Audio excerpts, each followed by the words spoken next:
les contre-la-montre creusent aujourd'hui beaucoup plus d'écart que la montagne qui n'en creuse quasiment plus. Donc moi je rêverais d'un tour pour les gens d'expérience à la Bas-Montasse et à la Anctil, c'est-à-dire un grimpeur des cimes qui fait des écarts en montagne qui en perd contre la montre, et puis un rouleur qui perd du temps en montagne et qui va rééquilibrer tout ça en gagnant dans sa discipline. C'est pas le cas aujourd'hui, donc on essaye de faire en sorte de rééquilibrer ça entre ceux qui peuvent assommer la course sur un chrono et ceux qui de toute façon ne gagneront pas assez de temps dans une montée. Les cols hors catégorie faisaient peur aux coureurs, c'était pas la peine de rajouter. C'est-à-dire, il y a une vue qui peut être trompeuse quand on dit, parce que c'est un tour très montagneux sans aucun doute, mais il y a une vue qui peut être trompeuse en disant il y a 30 cols et il n'y a jamais eu le temps d'arriver à plus de 2000. Mais il y a 2 cols hors catégorie de moins que l'année dernière et 4 de moins qu'il y a 2 ans. En revanche, le nombre de cols de deuxième catégorie, c'est la moyenne montagne qui vient suppléer et remplacer des étapes de plaine, fait que ça monte.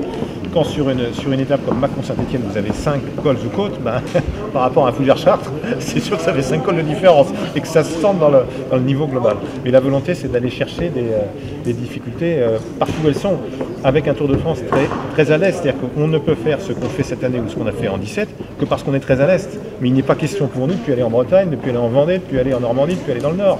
Mais voilà, la géographie de la France, elle est ce qu'elle est. Donc cette année, c'est un tour, parce que c'est le centenaire du maillot jaune, oui, axé sur la montagne, oui, axé sur les différents massifs montagneux, avec un équilibre qui me plaît bien entre le nombre de cols dans les Vosges, dans le Massif central, dans les Pyrénées, dans les Alpes. Mais avec, oui, sur la fin, du plus de 2000 dont on parle, et c'est logique, parce qu'on parle moi le premier. Et quand on va se Mâcon, est-ce qu'on se dit que... aux coureurs de faire le spectacle, que les pavés, c'est les coureurs qui cette fois seront maîtres du jeu? En montée et en descente. Moi je rêverais que les coureurs soient toujours maîtres du jeu. Parfois ce sont les managers qui sont maîtres du jeu, mais je rêverais que ce soit les coureurs. Vive l'instinct des plus grands, de Coppi, de Bobet, d'Eddy Merckx, de Bernard Thévenet. Et puis ensuite le Galibier, nous avions fait une arrivée en 2011.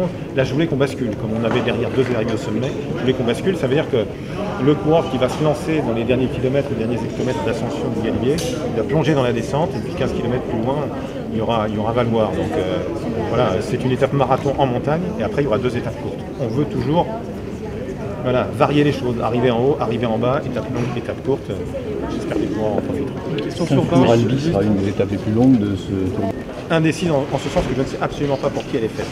La première partie de la course sera vraiment faite pour les baroudeurs, et la deuxième partie sera vraiment faite pour les équipes de sprinters. Alors, au bout de 10 jours de course, puisqu'on sera donc le mardi de la deuxième semaine, certains seront peut-être déjà émoussés, donc il va y avoir une vraie bagarre, une vraie bataille du côté des baroudeurs. J'en connais un, mais vous aussi, Albi, Ligue Cannes, il aura une petite vie derrière la tête. Il faudra qu'il profite de la première partie de l'étape pour s'échapper, trouver les bons compagnons, essayer d'aller jusqu'au bout et résister au peloton.